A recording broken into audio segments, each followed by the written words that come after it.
அம்மா கூட எடுத்து வச்சிருக்காங்க. எங்க அம்மா இதெல்லாம் செய்ய மாட்டாங்களா? மீனா, உங்க குக்கிங்க டேஸ்ட் வச்சு கரெக்ட்டா கண்டுபிடிச்சிட்டாரு. மீனா.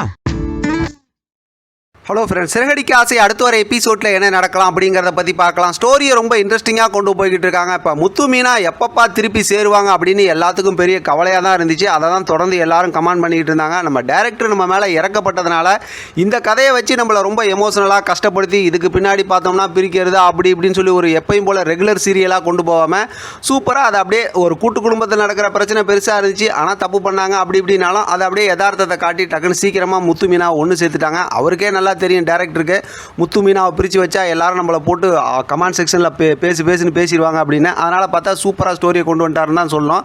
அடுத்து பார்த்தோம்னா முத்து மீனா மேலே ரொம்பவுமே எதிர்பார்ப்போடு இருக்காங்க. மீனாவும் முத்து எப்போ கிட்ட பேசுவாங்க அப்படிங்கிற மாதிரி அவங்களும் எதிர்பார்த்துக்கிட்டு இருக்காங்க இல்லையா.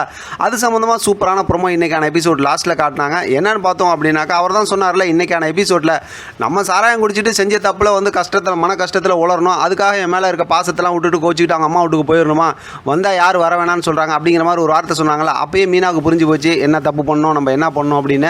அதனால தானே என்னமோ தெரியல மீனா வீட்டுக்கு வந்துட்டாங்க. வீட்டுக்கு வந்ததுக்கப்புறம் என்ன பண்ணுவாங்க, எப்பயுமே முத்துக்கு தான் தெரியல மீனா சமைச்ச சமையல்லாம் அவர் எப்படினாலும் அவ்வளோ ரசித்து சாப்பிடுவார். உடனே சமைச்சு வச்சிடுறாங்க. இப்போ முத்து வீட்டுக்கு வராரு. வந்ததுமே யார் நமக்கு சாப்பாடுலாம் எடுத்து வச்சிருக்காங்கன்னு சொல்லி அந்த டைனிங் டேபிள் மேலே இருக்கிற சாப்பாடுலாம் பார்க்குறாரு. இப்போ எடுத்து அதை சாப்பிடவும் ஆரம்பிக்கிறாரு. சாப்பிடும்போது அவருக்கு தெரிஞ்சிச்சு இது மீனா சமைச்சதாச்சு. அப்போ மீனா இங்கே வந்திருக்காங்களா அப்படின்னு சொல்லிட்டு உடனே மீனான்னு சத்தம் போட்டு கூப்பிட ஆரம்பிச்சிடுறாங்க. இங்கே ரூம்குள்ளார பார்த்தோம் அப்படின்னா மீன் மாதிரி சுருதி வந்து அப்படியே துள்ளி குதிக்கிறாங்க. மீனா, நீங்கள் சொன்னது ரொம்ப சரிதான், நீங்கள் சமையலை பார்த்ததுமே முத்து கண்டுபிடிச்சிட்டாரு பாருங்க நீங்கள் சமைச்சதுன்னு அப்படின்னு சொல்லிட்டு கை சேக்கன்லாம் கொடுத்து ஹக்லாம் கொடுத்து ரொம்ப சுருதி சந்தோஷப்படுறாங்க. ஏன்னா சுருதி ரொம்ப யதார்த்தமானவங்க. அதனால் வந்து அவங்க அவ்வளோ சந்தோஷம் முத்து மீனாவும் அதாவது ஒன்றா இருக்கணும், இந்த மாதிரி எதுவும் சண்டை போட்டு பிரிஞ்சிடக்கூடாதுன்னு. உடனே முத்து வந்து மீனான்னு கூப்பிட்டுக்கிட்டு அப்படியே வராரு. சுருதி அங்கே அதாவது ரூம்குள்ளே இருந்தாங்களா மீனா, அவங்க வந்து அப்படியே வெளியில் வராங்க. ஒருத்தர் பார்த்துக்கிறாங்க. அதோட பார்த்தா அந்த ப்ரொமோவும் முடிச்சிருக்காங்க. எது எப்படியோ நம்ம முத்து மீனா மறுபடியும் ஒன்று சேர்ந்துட்டாங்க. இப்போ அடுத்து கதையில் இருக்கக்கூடிய முக்கியமான ட்விஸ்ட் என்னன்னு பார்த்தோம்னா, அந்த பக்கத்து அருண் சீதாவோட நிலைமை என்ன அப்படிங்கிறது ஒன்றும் தெரியாமல் அப்படியே இருக்குது. இங்கே இப்போ எங்கே சுற்றினாலும் மறுபடியும் கதையை கொண்டு வந்துட்டாங்க. அதாவது ரோஹிணிக்கிட்ட அப்படிங்கிறத நம்ம இன்றைக்கான எபிசோடில் பார்த்தோம். அடுத்து ரோஹிணி என்ன பிளான் பண்ண போகிறாங்க, என்னெல்லாம் பிரச்சனை நடக்க போகுது அப்படிங்கிறது தெரியல. ஆனால் நாளைக்கான எபிசோட் என்னமோ நம்ம முத்து மீனாக்கான எபிசோட்டாக தான் இருக்கும். செம ஃபன் கலாட்டாவாக இருக்கும். இவங்க கோபிச்சிக்க அவங்க கோபிச்சிக்க அப்படி இப்படிங்கிற மாதிரி தான் போவோம்.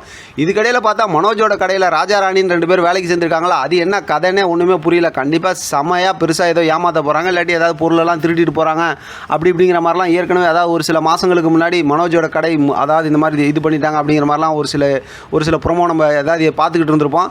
இப்போ அந்த மாதிரி ஒரு கதையை வந்து உள்ளுக்க டேரக்டர் கொண்டு வரணுங்கிற மாதிரி யோசிச்சாரோ நம்ம தெரியல. இருந்தாலும் எந்த எதையோ எப்படியோ முத்து மீனா ஒன்று சேர்த்து வச்ச கதை இனிமேல் சூப்பராக இருக்க போது. பார்க்கலாம் அடுத்து என்ன நடக்குதுன்னு. இதை பற்றி உங்களோட கருத்து கமெண்ட் பாக்ஸில் தெரியப்படுத்துங்க. தொடர்ந்து ஆதரவு கொடுங்க. தேங்க்யூ ஃபார் வாட்சிங்.